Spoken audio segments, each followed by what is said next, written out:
Coming up this week on the Digitising Show 885, Rich and Garry here. We've got lots to fit in. We talk technology for updating old TV shows and colourising them.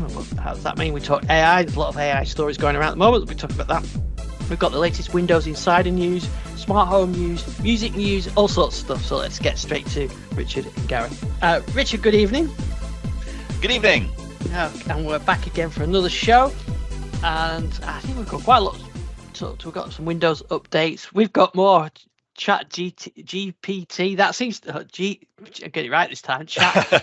I'll take another run at it, as Hancock used to say. ChatGPT. It seems to be the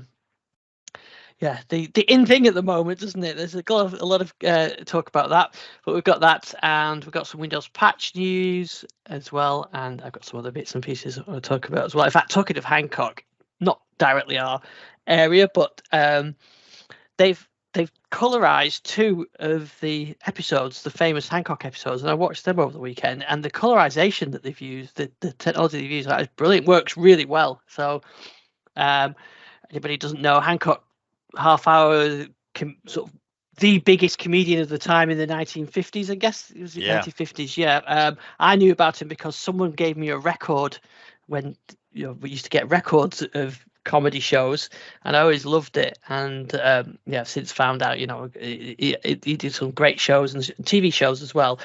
They were all and then I've been a fan for a long while, and someone bought me the DVDs of them, which are all in black and white in 405 lines, not exactly HD, very grainy, but the BBC and I think it's a Gold Channel in the UK have worked on it. There's a new documentary released, but also as part of that, they've colorized two episodes. So they took those, the two famous one, the Blood Donor. I forget the name of this second one, but it's 12 Angry Men. But the Blood Donor is the famous one. Pint that's more than an armful. But what was interesting is how they've upscaled it. So they've got this really grainy 405 source material, because it's not on film or anything like that. It was, they didn't even keep most of them. There's only a few that were kept, and in fact they keep finding the odd ones, like the old Doctor Who ones that keep getting found. But they've upscaled it and then colorized it as well. And I remember some colorization processes. I think they tried them in the 80s and 90s, didn't they? They looked terrible. It was like a color, like someone had got a color paintbrush over the black and white or something, and it just didn't look right. But this looked really good. So it was actually quite interesting to see it in color as well. So that if I try and show my kids anything in black and white, they just switch off completely. And apparently, BBC don't even like showing repeats of old episodes of shows like that or Dad's Army if they're still in black and white, because people just switch off. Even if it's on like BBC Two or something, there's a heritage evening, they don't show black and white stuff.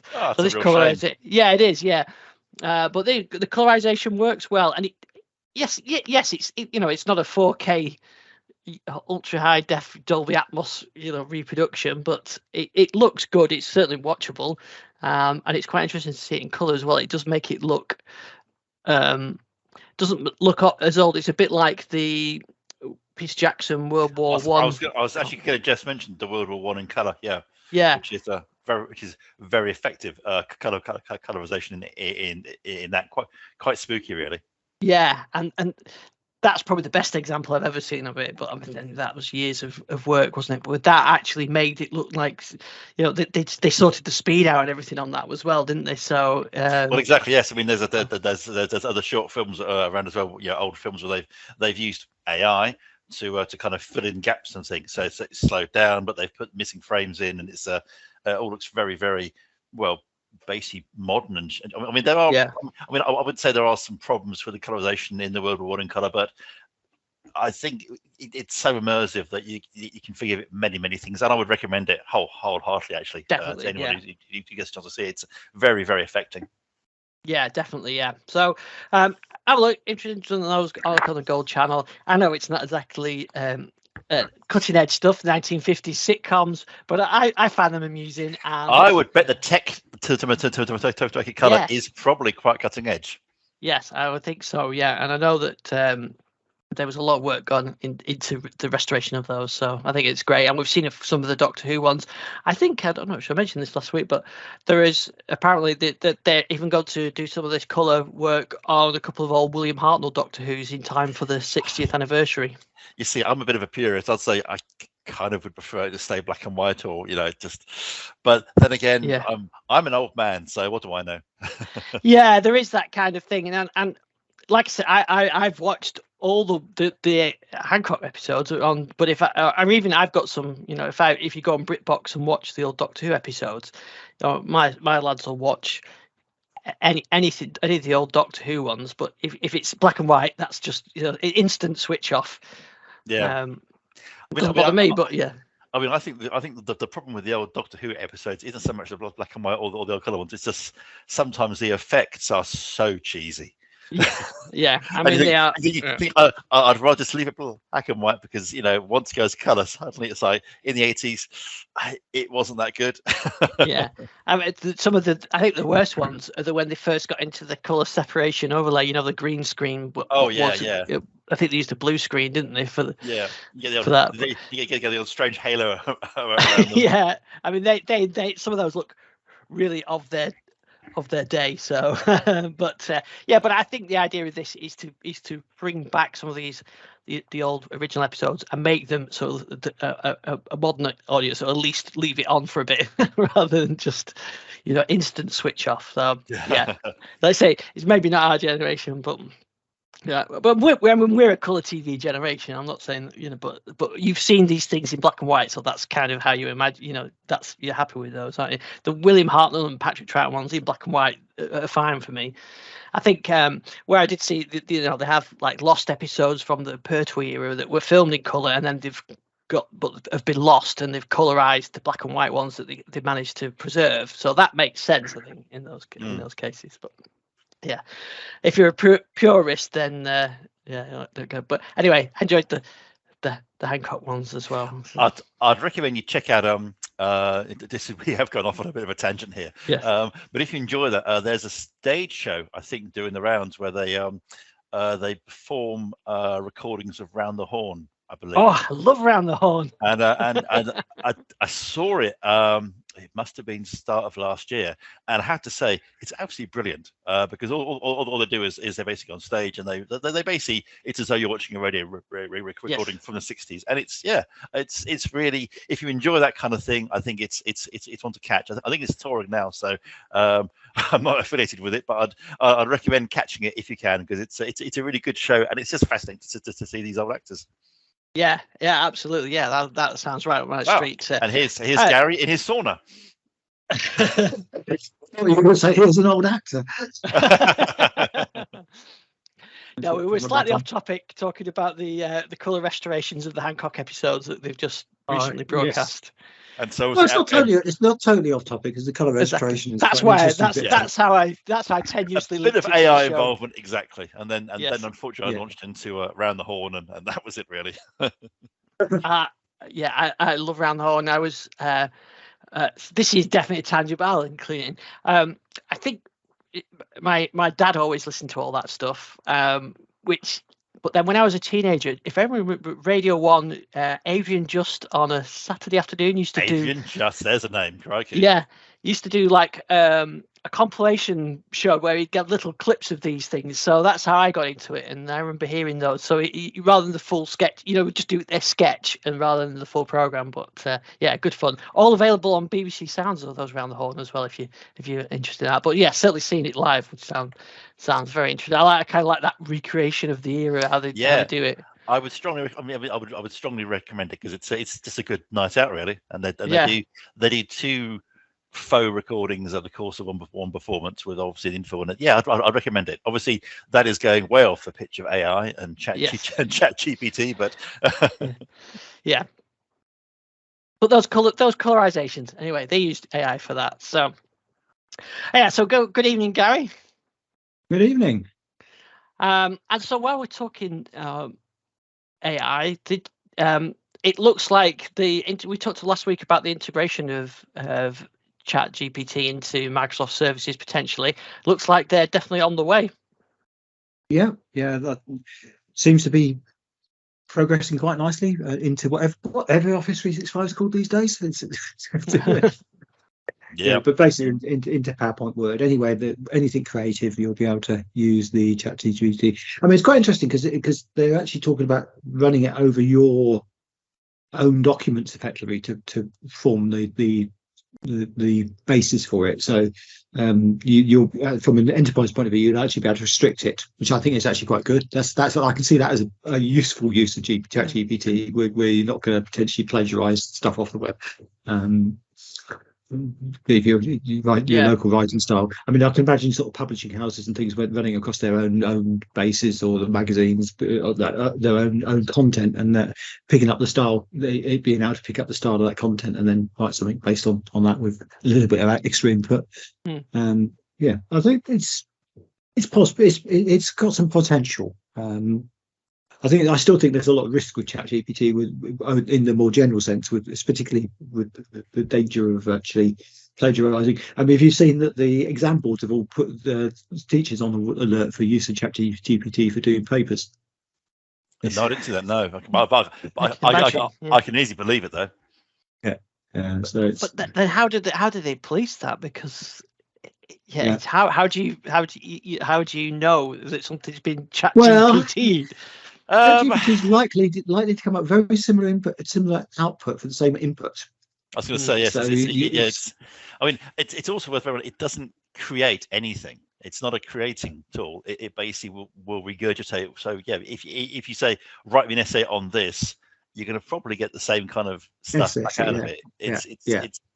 It's not a creative tool. It'll give you some stuff based on what it can pull from the internet. But yeah, I mean, I was also, Gary, very interested to see about how Microsoft plans to roll these things out in a way that's not going to cause any privacy issues, because it is. I mean, I think plagiarism is a real concern here. Oh yeah, I totally get that. Totally think that's the case. The way it's working with bringing stuff from all the web, I mean, I've certainly seen bits where sort of annotations have come across where some particular author's annotated something in some way, and that's now appeared in the created document from ChatGPT. So, I mean, I know they say they take open source and public domain documents and publicly available documents, but yeah, I think it's a lawsuit waiting to happen. Yeah, I think so. It's a matter of time. But it's sure this is going to really affect the revenue model of websites. So, for example, I write an article of how to fix this Hyper-V corruption error, and every time someone Googles that, they hit my website, I get the pence or whatever it is from Google adverts. So I get that revenue. So that makes me worth doing another one. But if that answer has been sucked into the AI, and then the chat can just come up with the answer based off what I and perhaps others have done, because there will be the same, perhaps 10 websites that have all got the same kind of solution, and forums that are in the search results normally. All that's been sucked into the AI. Then I'm never going to get any traffic from that, am I? So if that's the future of people using the AI to get results, or to get things like help like that, then what does that mean for the rest of the web publishers? So you're thinking there in terms of people asking a question via the Google search box or the Bing search box, and it giving a nicely phrased piece. Yeah, that could be. I mean, that could be a real issue, I suppose. I guess it depends how they. But then I guess you'll be able to somehow tag your piece saying "Don't crawl this," but Google crawls everything. So, interesting one. Yeah. And if there isn't I mean, I don't do the articles and things like that for revenue anyways, but I do it to help people more. But in general, if the whole economy of Google ads on websites and traffic disappears, then a lot of people aren't going to do articles like that. So does that mean we're going to have less? But I guess also, I mean, do we run the risk of accuracy as well? I mean, how do you know what's been spat out is actually correct? Because I mean, the machine itself has no idea. It just spits out stuff. I often get a bit grumpy when we keep calling it artificial intelligence, because there's no intelligence involved at all. It's just basically a model. That's all it is. It's not smart in that way. So Yeah, it's that. I guess we're in for a very interesting time, but at the moment, I kind of wish that various people in the media would perhaps stop banging on about this quite so much without fully explaining that it isn't creating stuff. It is regurgitating. It is spitting out what it finds. Yeah. And so it'll do things as you demonstrated with the songs. It'll do things in the style of stuff, but it's not creating anything new. Yeah, I did see. I can't remember the exact article. I saw someone tweet it today that I think CNET are using, not particularly this technology, but AI to generate some of their articles, and they had to print a few retractions when it gets things wrong because no one's ever fact checked it. I mean, it's very easy to use it to say do financial stories, because financial stories, if you're writing those, reporting on a company's results, obviously that was my day job, was doing those kind of things. They're very easy stories to write and are perfect for an AI. The danger is as some companies are finding, that you can't do without sub-editors. You can't do without fact checking, because you can't just trust this stuff to spit things out, because it is a black box. Unless you know exactly how that algorithm is working internally, you've got no idea. So, I mean, I think companies, I know of one national newspaper that's used it as well, and has been using it, but it does go through the same level of fact checking that any other story goes through. What you do find is a lot of an awful lot of websites will publish stories without fact checking and without sub editors. So I don't think that's necessarily an AI issue, or an issue with ChatGPT. It's an issue with people thinking they can do these things on the cheap. And you see that with human beings, where a human might write a story which is fundamentally wrong, and it goes through, gets published and uploaded, and it hasn't gone through that checking process that all decent quality journalism should go through. And so it's kind of disappointing if that's happening at CNET, because one would kind of hope that would be a place where things would get checked. I mean, I don't know, so I obviously have to explain it, but I can say that certainly where I've worked, any story that's written goes through fact checkers and goes through sub editors to ensure that what's been produced by the journalist or the reporter is not garbage. Yeah, like you said, I think we're in for an interesting ride, and I just hope people don't use it as it's used to cut costs. I mean, like certain software companies cutting out testing validation because because they don't think it's required anymore.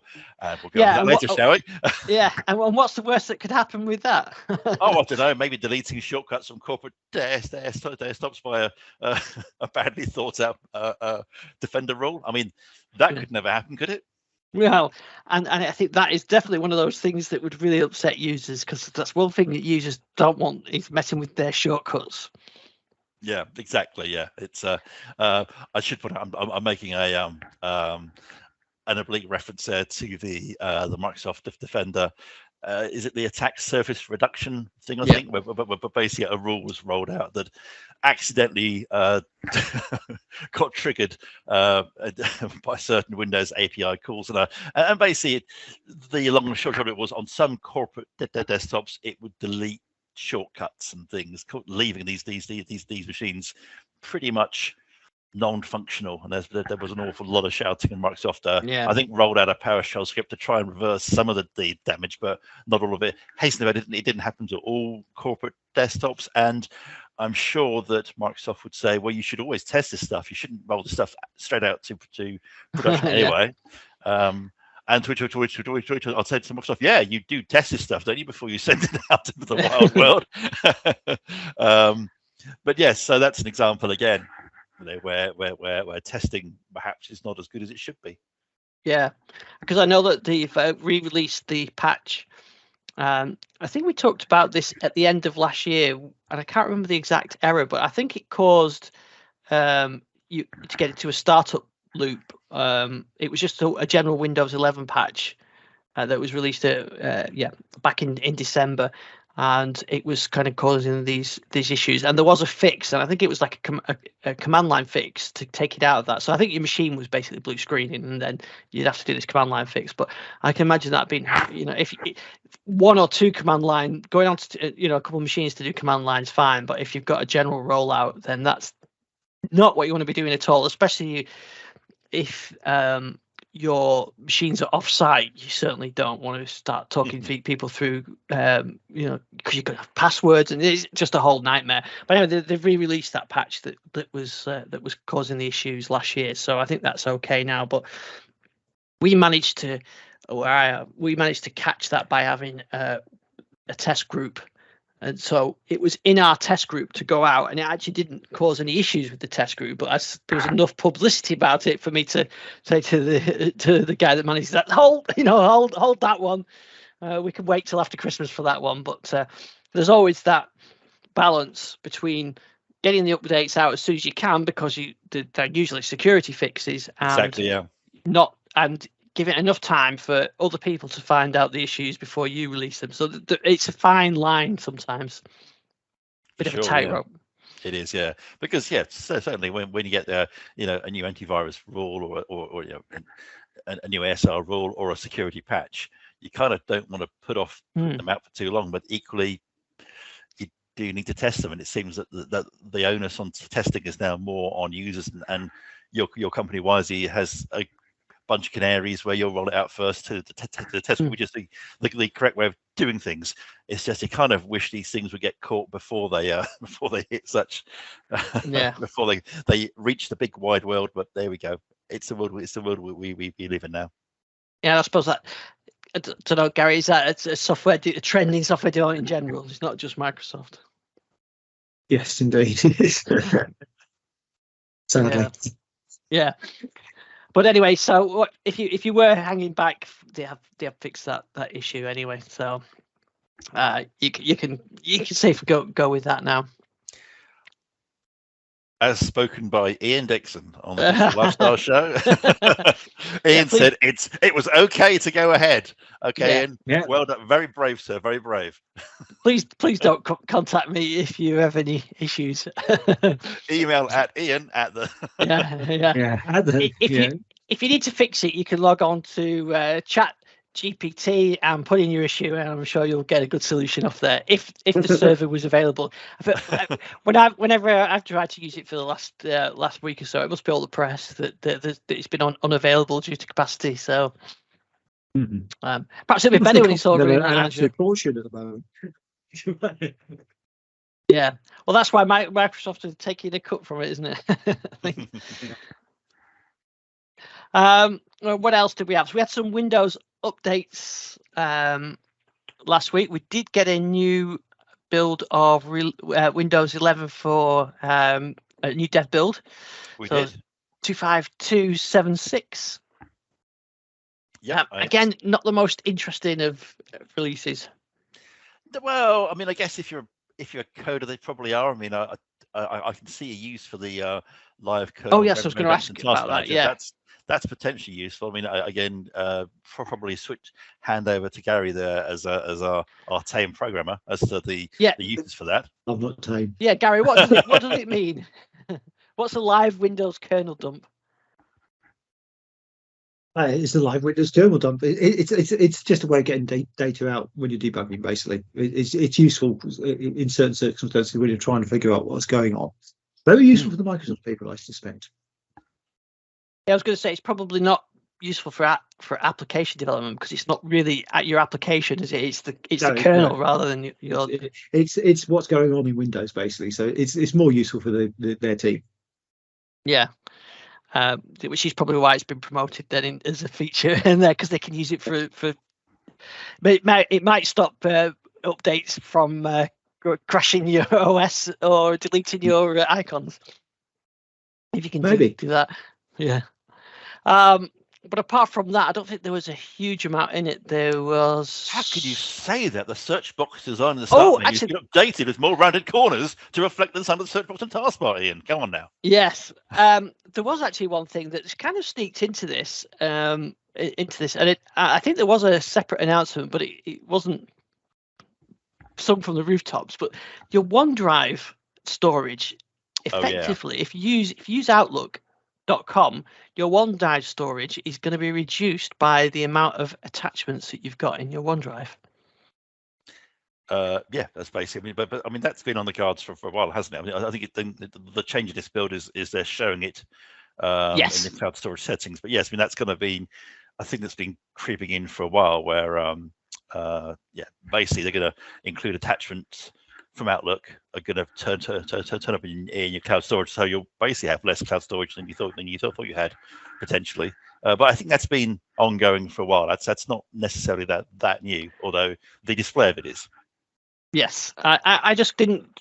I looked at the couple of posts that they mentioned it, and it seems it comes in February, doesn't it? That so I presume that they announced that, but I didn't see the announcement of it. I just saw this when I sort of linked through from one post to another. I then came across that. So yeah, and I think there's another tier, isn't there, as well? They've introduced you've got the free one now, or then you've got the paid one, which gives you the I'm going to get it right. I think there's 2 terabytes, isn't it? But I think there's a lower tier one that they've introduced now as well, if you need some extra storage space. Yeah, I mean, I think the paid tier is still 1 terabyte at the moment. I don't think it's 2 yet. But you can pay more and get up to 2, I think. Right. Now it's 1 because but it's not really changed since when they went from having unlimited storage to they locked it down. I'm surprised they've not increased that storage because it's I mean, Apple will do 2 terabytes. I think many other providers will do more storage, and it seemed a lot of the time, but as images are getting higher definition, it's starting to feel a bit small. And it has been a long time since Microsoft rolled out that. So I do wonder if perhaps this year we might see them increasing the default storage size for the paid tiers. Yeah, that would be good, especially now that your attachments are going in there, and your I don't know if this was always the case, but your Teams attachments also go in there as well. Oh, really? Crikey. Yes. That's a good case for a while, I think. Right. I think Teams attachments. I mean, certainly if you run Teams as a corporate, all your attachments go in your OneDrive anyway. Because that's actually a problem. If you try to do a recording in Teams as a corporate client, you can't actually do it unless you've got OneDrive space available. Yes. Yeah. Yeah, so I just thought it was interesting, but I kind of backtracked through going through that. So I don't know when they announced it, but anyway, it comes in from the 1st of February. This issue. So if you suddenly see you can't send any emails anymore, then that's why. It's not unlike Gmail does the same thing. They all do them, really, don't they? I mean, every now and again, my Gmail gets filled up by the photos backup. Yeah. So in fact, I don't have the photos on my Gmail anymore because it keeps filling up my Gmail. So I have the photos to OneDrive. I mean, and I think on all these services, the providers want you to move to the paid tier, because I think we had 10, 15 years of everything being free and wonderful. Now, companies do want users to start paying. And, so definitely wasn't sustainable. Exactly. As a business model, it'd be fine. We'll fund it with ads. It hasn't really worked. So yeah, they want that monthly sub. Yeah. And that's not just Microsoft. I think that's pretty much everyone, really. Yeah. In fact, eventually, having years of managed to avoid it, I've had to get paid an extra the first level of storage for my wife's Apple account. Because she uses an iPhone, and I've got pictures in OneDrive, but it's still an issue filling. Even if you've got the pictures crunched to OneDrive, you still got to then go back into your iCloud and clean it up, and backups weren't working, so I ended up having to pay. It's not a huge amount, but it's about £6 a month. I mean, I'm ashamed to say that I did that too, only to stop my phone nagging me about it. It kept whinging at me, saying, "Oh, you should." It was less than that, actually. It was. I got her on the lower tier. I think it was only £2 something. Oh, great. Okay, I think mine's $6.99 a month. I think that's 2 terabytes worth, which I can share among the family. Yeah, right. Okay. Well, you get your 5 gig free, and I think we went to 50. So that was the lowest price one.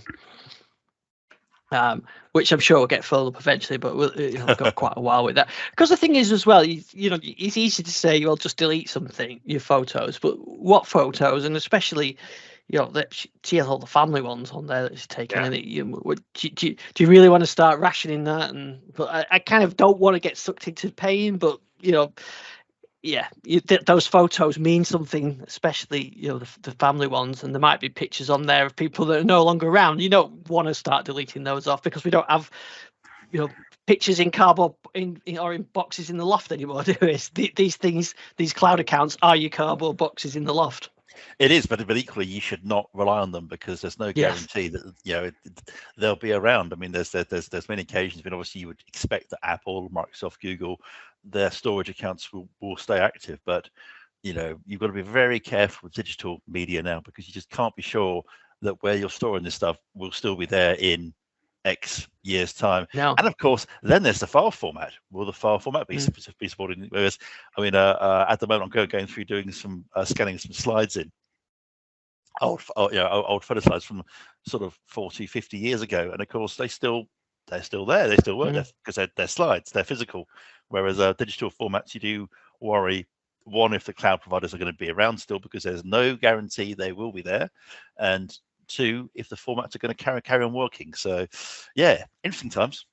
Yeah. Good point about that. I did some of mine, and you're doing them now. You're snapshotting the technology of this era, aren't you? Of today when you use that. So if you keep you keep the original ones, and that's irrelevant. But like you said, if you'd done it 20 years ago for them slides, you'd have them in sort of 320 by 320 JPEGs, and whatever.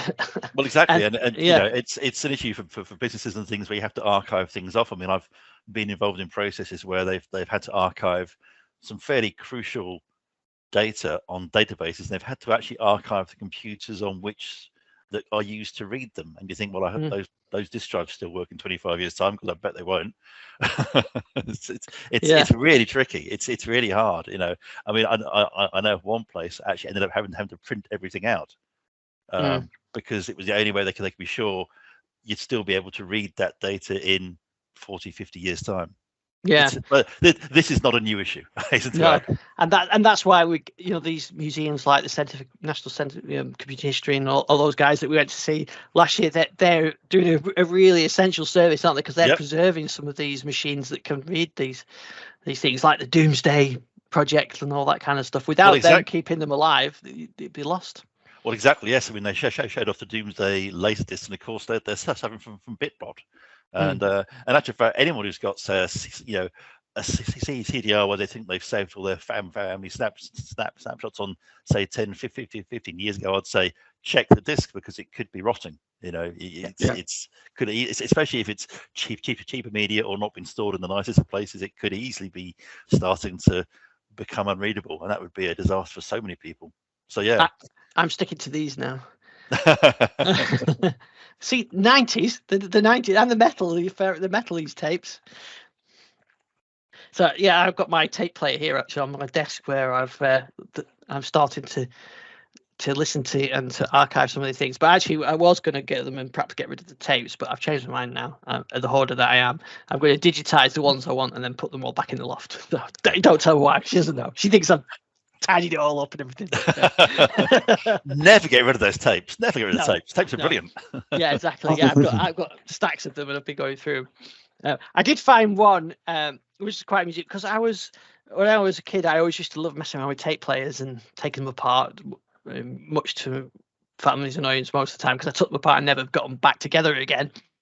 But I found a tape the other day of I was probably 15 or something like that, so my sister's probably like 11, and me and my sister, and I don't know why, we're recording ourselves listening to music and chatting and just arguing a bit as well, a bit of sibling bickering. But actually, that is, it's an amazing to hear that 40 odd years later, that I heard that the other night. So I've actually captured that one, so I'm going to let my sister have a listen to that, because that's priceless, isn't it? That's a moment in time that I captured then, was completely random and irrelevant, but actually when you listen to it now, it's pretty amazing. And I've got some tapes and I can hear my mum's voice on them. So I'm going to try and preserve some of these things, or at least make it so we can listen to them. But that, me and my sister bickering at that is definitely priceless. I was right as well, as we always wearing out when me and sister arguing. Was it a Sinclair versus Commodore conversation? Because that's what most of those things were 40 years ago. Yeah. No, it was. We were arguing. If this is, see if anybody gets this. This is very UK specific. We were arguing over whether do you remember Weetabix tapes, music tapes that you could send off for. If you got so many packets of Weetabix, you could get a little token, or you cut the thing out the back, and then you send off an envelope or £1 for postage, and they send you a music cassette back of chart hits. We were arguing over whether the original artists. I think I was right saying that they weren't, because I could hear it on the tape, and I'm sure they're not. But almost definitely not the original artists, I'd say. I think you're probably right with that one. Yeah, I think I probably am. Yeah. Music in the style of. Yeah, that's it. Yeah, I mean, there's the reason I can tell is because there's West End Girls on it. And my musical taste haven't changed that much. I love West End Girls then, and as I do now, and I can tell the original from the thing. So I was definitely right. So when she comes around next time, I'm going to point that out to her. So. Wow, that's a heck of a long grudge to hold, isn't it? 40 years on. I think you'll find I'm going to mansplain this to you now. Yes, yes, yeah. I'm prepared to sit down. I need you to sit down and listen to this. I have the evidence of our argument.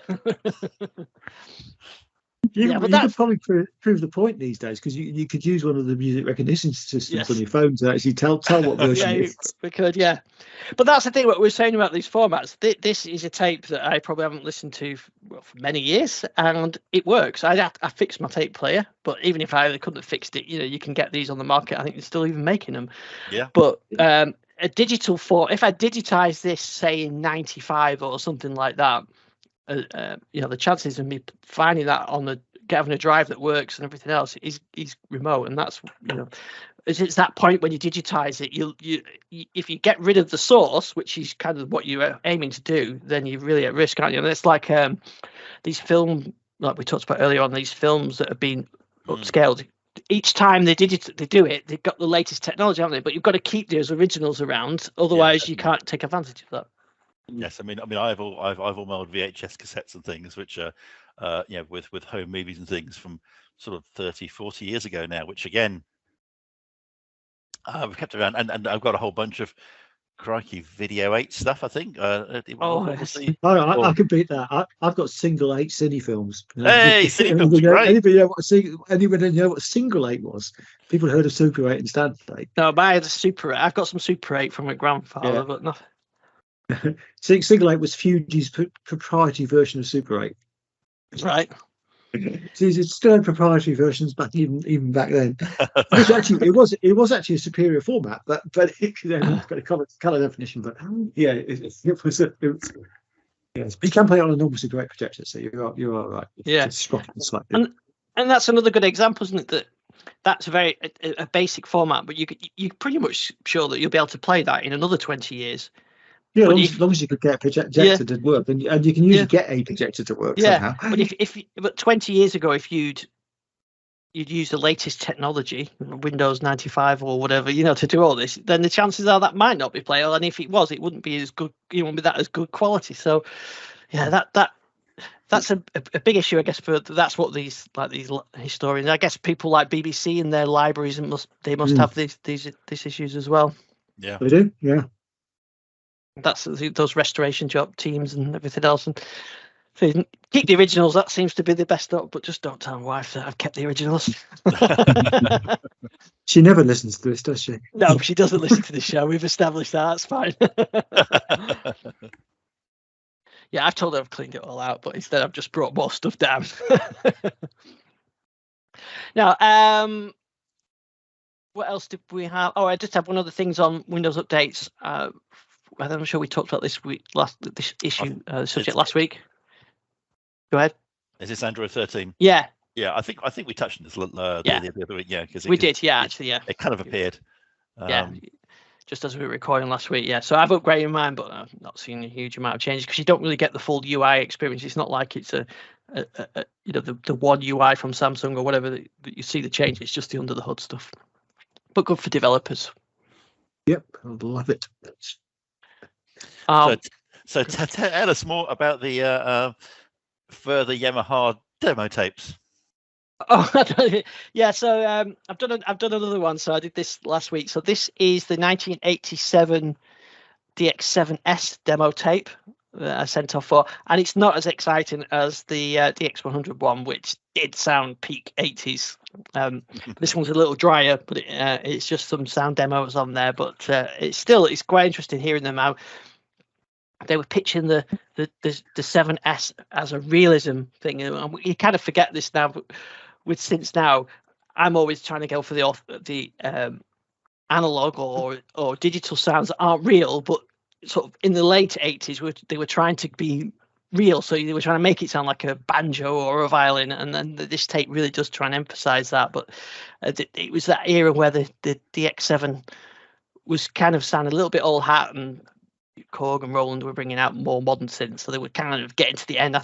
Basically the DX7 was launched in 83, so by 87 it was getting a bit long in the tooth, and it was a refresh. But yeah, it's quite interesting. So you can check out that. I've uploaded to SoundCloud, so you can have a listen to that. Again, it's quite 80s, but not as fun as the Station DX that's on side 2 of the DX100 tape. Yeah, sure. With the quiz and everything that was in that. But yeah, so I think that's all my tapes I've found. I think I found a Korg demo CD from 2000s, but that's not as interesting. So I think that was all my demo tapes that I have found. I did scan and upload a brochure of the Korg MS 2000 from the year 2000, which is that one behind me there. So before I bought it, I got the brochure and I found the brochure, so I've scanned and uploaded that one. I stuck that on the synth Reddit because I think quite a lot of people are interested in that, but they don't do brochures anymore, apparently.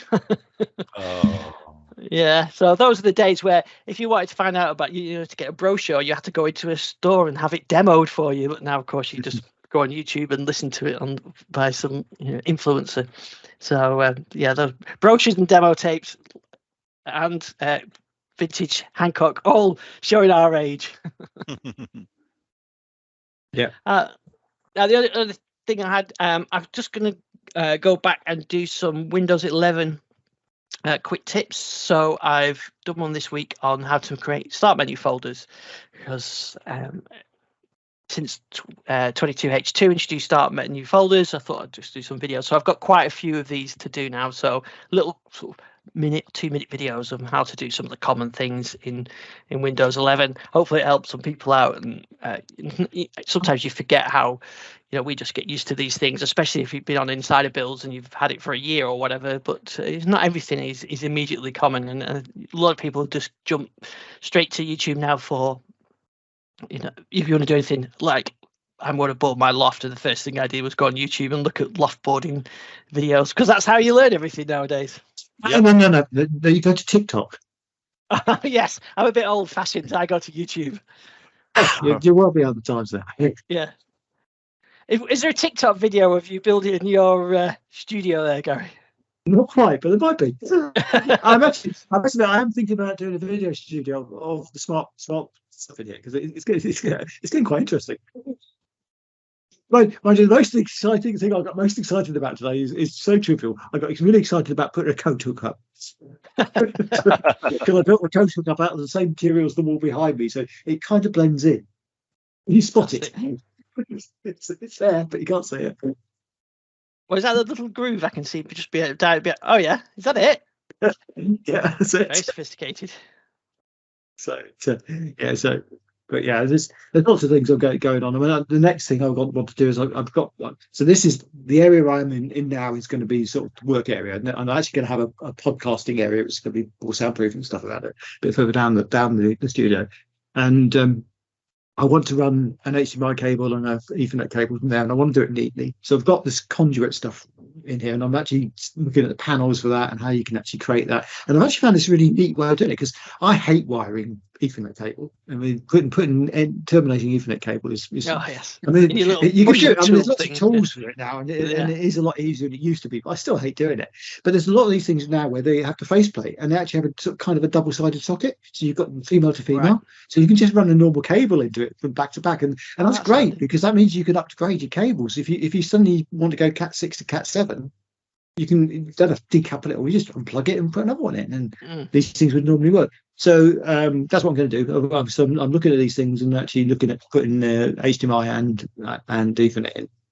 as a couple of runs down the conduit. And the great thing about this conduit I've got here is it's got three channels, so I can separate it. So I've got the power down the middle, and I can have the HDMI at the top and even at the bottom. And I'll probably some insulation, some interference insulation. I can't think of what word I'm looking for here, but there's isolation between the layers in there as well. So it's Faraday them a little bit. But yeah, it's starting all to come together, and I'm doing all sorts of things. I've got a smart panel set up. I'm trying to use a thing called action files to talk to smart things to actually make it come up with a nice little control panel for the room and all that sort of stuff. And I've got some nice remote controls, which are working pretty well. And I've gone in here. I've gone completely Zigbee, because at the moment Zigbee stuff is pretty cheap because Matter's coming along. So I've got this nice little remote control, which is a Zigbee remote control and not infrared. So it's and that just works. I'll prove that by turning the lights off, back on. But it's virtually instantaneous, which is really good. And that's actually going through a hub, so it's good. I've got the blinds working. They're on Zigbee. They're the IKEA blinds I've picked up. So there's quite a lot I can talk about in terms of what I've done and how I've integrated it. And I've got some nice machines running as well. So it's like it's sensing certain light levels. So it drops the curtains down halfway down. So late evening when the sun gets at low, so it's when it started blinding me out, the blinds come down to just block that up automatically and things like that. So yeah, I'm starting to put stuff together on it, but it's a good little project. So yeah, I think I may do some TikTok or YouTube, probably YouTube Shorts actually, because I've got more money on YouTube Shorts. But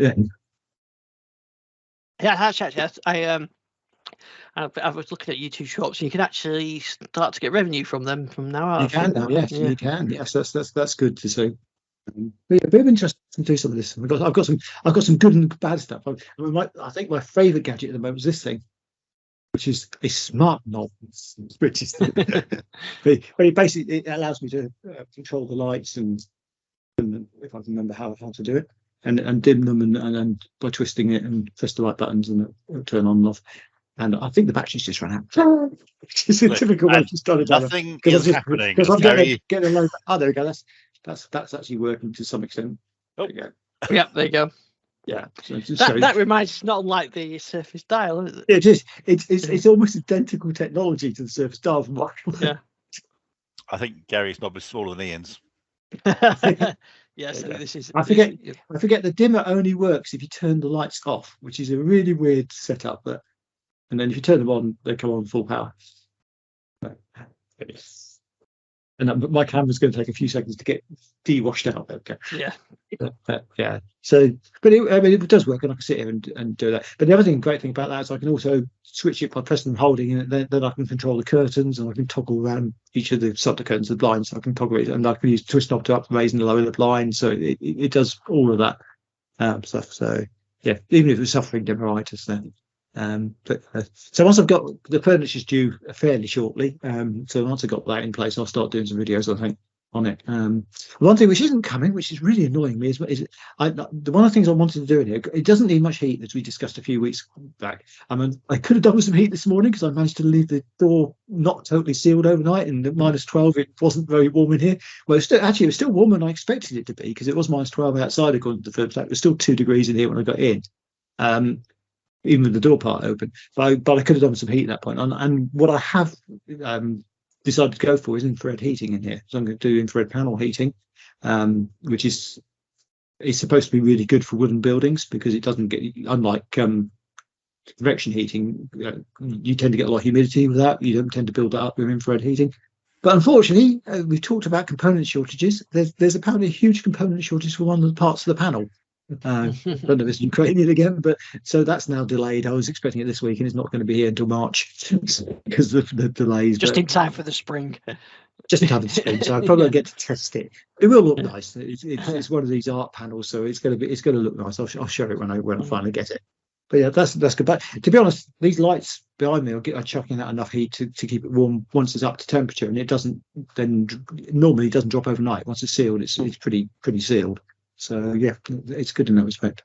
Yeah, that's the thing I found in here. I am now in this. If I keep the door shut, by the time I fired up all the synthesizers and tape players Yeah. and things, it gets quite warm in here. Well, it was interesting actually. I think I've still got it around me. I actually have one of those thermometers you can do to scan sort of the local air area, and I can't see what I've done with it. But it was interesting pointing it around the building because the air temperature was around about 18 degrees. Pointing at the screen, it was 27. So the screen's generating quite a bit of heat, even though it's only a little passive LED OLED based screen. So yeah, it's quite interesting. Yeah, it's always fun to have a project as well. That's what I was finding, when you can get something that you get use out of, get your technology as well, and yeah, it's always a fun exercise, that. Yeah, and this is a space I can play a bit in, and that was part of the point of it as well. I can test out when people send me stuff to review. I'll be able to test it and plug to it. I'm going to start extending the YouTube channel stuff, and we're relaunching Fascinating Tech. It's slightly delayed because we want to change the technology for the website, and I haven't quite got the new tech working yet. Too many interruptions, but yeah, I'll try and get that done. Because we've got a fantastic article from Richard to publish, so I'm going to make sure that's out, and a few other bits and pieces.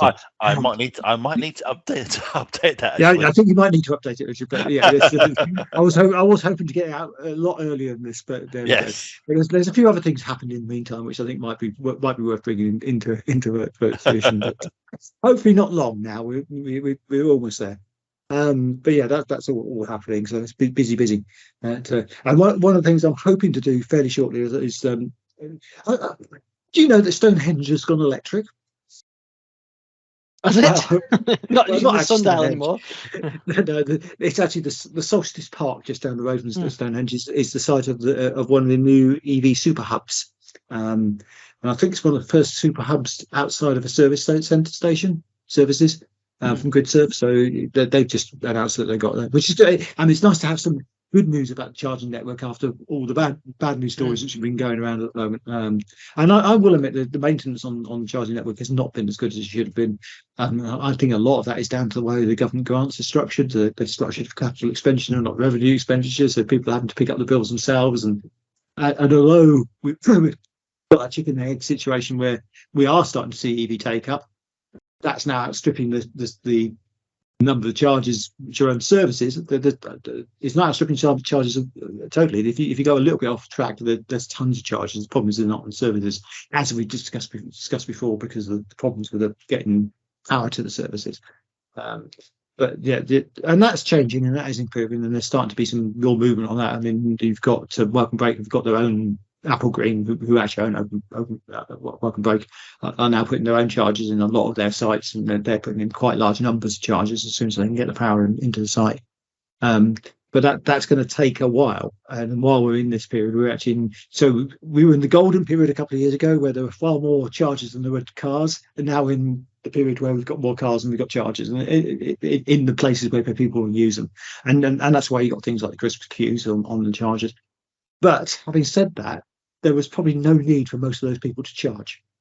If they'd actually planned, if they'd actually managed to remember to charge. Because I actually talked to quite a few people on this, and they said, I forgot to charge the car overnight, so I had to charge en route. And that was the problem. They hadn't, because they could have done 250 miles or 300 miles on most of the cars they were actually using, particularly the Teslas, which were queuing up. Some of those were 400-mile range. And there's not many places you can go in the UK which take more than 400 miles. Yeah, so that was a big thing, but it is good to see some investment going on. This is a big super hub with state-of-the-art chargers, so yeah, it's good to see that happening. Hopefully they'll be more reliable on some of the older technology that GridServe had. They seem to come up with these are newer chargers, so we shall see. But yeah, hopefully I'll get to chat to them again fairly shortly and find out what their plans are. Yeah, I think that's as more people getting these vehicles, we do need the charging where the people are. People aren't that good at planning stuff. I mean, I'm probably okay because I do like to always make sure my stuff's always charged. But then, I've seen my son with his phone on 7% most of the time. I'm terrible at this anyway. My car's currently on 20% charge, so just look at that. So I will charge it probably tonight, but I tend to only charge it once a week. I don't bother charging it most times, and I tend to try and fit it in on that, well, maybe twice in a week, so it can go over the cheap rate bit to charge it as cheaply as possible. But yeah, but most people are only doing 20, 30 miles a day anyway, so that's top up charging. It's not. It's just when you come to do the breakaway. So they probably got into this routine. Oh, we don't need charge. We don't need charge when we do 20, and then suddenly they're going away and they forgot to do the charge the night before because so much else going on, and then they get caught and they think, oh well, we can charge en route. Yeah, you can't. But that will change and it will improve. And the good news is that because there has been this big take up and there's actually much more usage of chargers now, there's more investment coming in because people can actually get a return on it. So most of those chargers have not been profitable for the last 4 or 5 years. They're starting to actually make profit. So that means they can start investing a bit more. Yeah, that's it. Yeah, once the money starts to come in, then it's kind of makes it worthwhile for them again. I was actually, I did have a very interesting conversation with a guy who was 92, I think he said he was, and he remembers his grandfather was involved in the original rollout of petrol stations in the UK, and he said it was far slower than this. He's now got an EV, so it was interesting talking to him about this. So you'd find a petrol station every 150 miles or so at one stage. Yeah, and I suppose that then you would just plan it out the same way as you're recommended now. Yeah, it makes sense. So, Richard, when's you've ordered your car now, haven't you? Yeah. I had a little email saying it's delayed until May, so we'll see. Yeah. And you've ordered a charger as well, haven't you? Or charger installation. Well, I was about to order a charger, and I thought, I might as well just wait a bit longer because there seems to be like a month or 2 month wait for them at the moment. So. Right. I'll look again, see what's around, perhaps in March or April time. I think maybe once actually know when the car's going to arrive, because living where I live, which is quite near the sea, I'm a little bit nervous about any kind of device being attached to the wall of the house, because we do get blasted by salt water a lot here. So there's a slight concern there, but I'm sure it'll be fine. But yeah, so I'm thinking probably March time, and then the decision point then really is tethered versus non-tethered, regarding the cable. If I'm going to go for one that's got the cable attached, or go without the cable, but of course then you have to plug in the cable each time. So yeah, I'll be asking Garry lots of questions.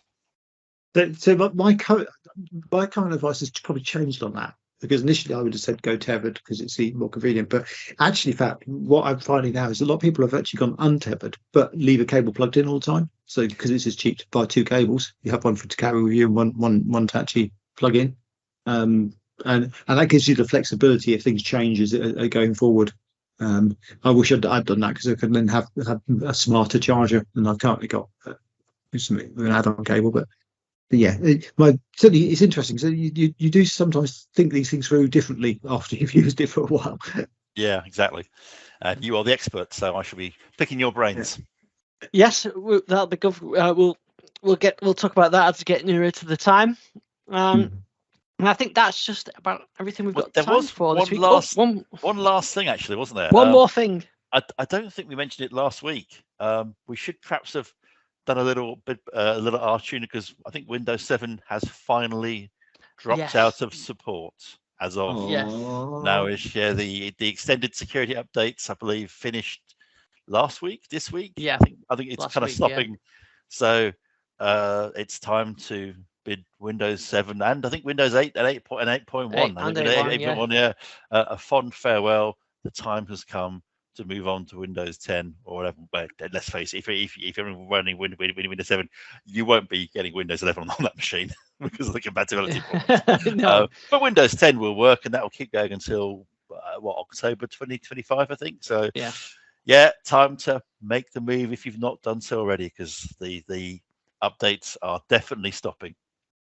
Yeah, and it's the security ones, isn't it? So those are the ones you do want, really. So yeah, I can't imagine there's that many people still running Windows. I suppose there are. The Windows 7, there probably are some, because people like to hold on to Windows 7. It's a bit like XP Service Pack 2 Windows 7, wasn't it? It was the one that people really want to keep. Yeah, I mean, I think there's quite a lot of Windows 7 machines out there still. That's mainly because it's just, and of course with Windows 11 it's hard. You can't really update to Windows 11. But I think maybe, it's not such a big jump to go from Windows 7 to Windows 10. So hopefully the end of the extended 60. I mean, I think that 3 years was enough time for the hardware refresh cycle to have happened, because I think most companies will probably not upgrade the machinery. They'll simply replace the laptop or what have you. It's the home users still using Windows 7. I have got some relations who I'll be pricing Windows 7 and even Windows XP from their cold dead hands. Yeah, there's always some. But yeah, I definitely don't recommend trying to get Windows 11 on a Windows 7 hardware. Well, it won't work. You can probably try, but I don't think you get so far with it. Okay, so Gary, just remind us where can we find you? You can find me. I'm still on Twitter at Garry WMA, or you can find me Garry WMA at mass.to on the other thing. Yeah, on the other thing, and I'll just include the links, and that's Richard, because I can never remember your link. So it's always best, yeah, exactly. But I am definitely not on Twitter anymore. Yeah, I have definitely seen a reduction in the amount of quality of interactions that I had on Twitter. So the numbers don't seem to have gone down, but the actual conversations and stuff aren't probably as rich as they were. So we should see whether that ever comes back. Probably not. It would be interesting, because I found that a lot of infosec people tend to be on Mastodon now, but a lot of these sort of space people I follow tend to still be on Twitter. So it's it's a shame that everyone's not in one place anymore, but I guess it's the way of the world. Yeah. Oh, one more thing as well. I did say I have been renewed for my Windows MVP. Oh, congratulations. Yeah. Yep, so have I. Yeah. Not make a big fuss of it, but yeah, it's really good. Yeah, it's good to be. That's for another year. So that means more Windows Insider stuff from us. Right. Well, we'll be back same time, same place next week. You can follow me, Ian, at digitising.com. I'm at iStixon on Twitter. I'll include links for the single that I did on Spotify that was out last week. Album's nearly done now, so a bit more work to do on it, and then it's done. I've got a title and the artwork done, so thanks AI. Not for the title, but for the image. So we'll see you next week. Right, take care. Cheerio.